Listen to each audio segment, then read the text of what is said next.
Dans sa lettre à l'église de Corinthe, Paul fait cette déclaration. Moi-même, j'étais auprès de vous dans un état de faiblesse, de crainte et de grand tremblement. 1 Corinthiens 2:3. Ce sont les paroles de quelqu'un qui connaît vraiment Dieu. N'est-il pas tragique qu'il y ait tant de personnes aussi sûres d'elles-mêmes parmi les croyants? Mais 1 Corinthiens 2:3, nous voyons un homme qui se reconnaît faible, craintif et tout tremblant. Nous voyons là les marques de la mort dans son corps. La résurrection et la croix sont donc inséparables. La croix élimine les choses qui procèdent de nous-mêmes, ne peuvent pas ressurgir de nouveau si elles ne sont pas sur la croix, car elles sont impuissantes face à la mort.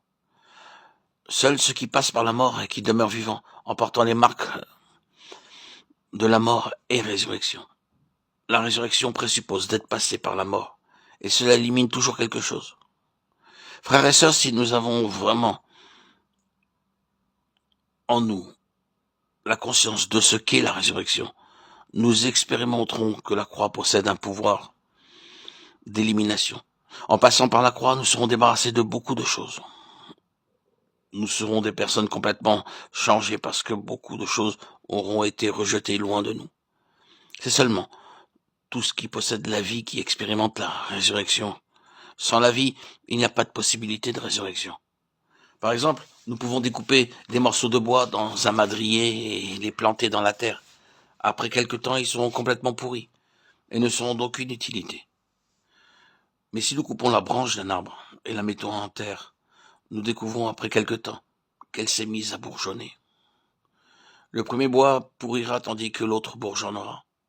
Tout ce qui est mort se corrompra. Seul ce qui est vivant ressuscitera en passant à travers la mort. Ainsi donc la résurrection du Seigneur Jésus est fondée sur sa vie, parce que la vie qu'il possède ne peut pas mourir. La mort n'a pas pu le retenir.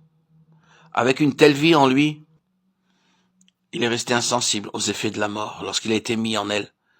Sachons bien que lorsque nous passons par la croix en expérience, nous laissons des choses dans la mort, sans aucune possibilité de les reprendre.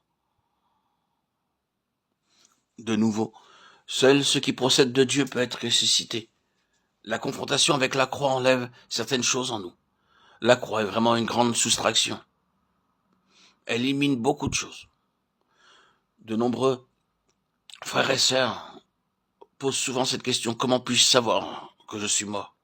Comment savoir si la croix accomplit son œuvre en moi? La réponse est très simple. Si le Seigneur a œuvré dans votre vie, vous aurez perdu certaines choses. Si vous êtes testé, inchangé depuis le jour où vous avez été sauvé, étant aussi riche et comblé qu'autrefois, cela montre clairement que la croix n'a pas œuvré en vous. Quand la croix opère dans votre vie, vous constaterez quelle grande soustraction ou quel grand travail de nettoyage le Seigneur accomplit en vous. La conséquence de ce travail, c'est que vous ne pouvez plus faire ce que vous faisiez autrefois.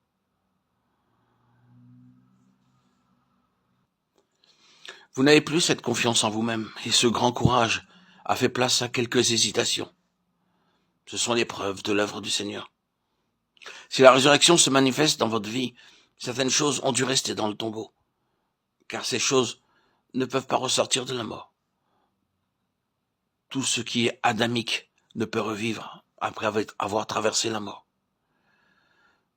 Mais la vie du Seigneur est capable de passer par la mort et d'en ressortir de nouveau.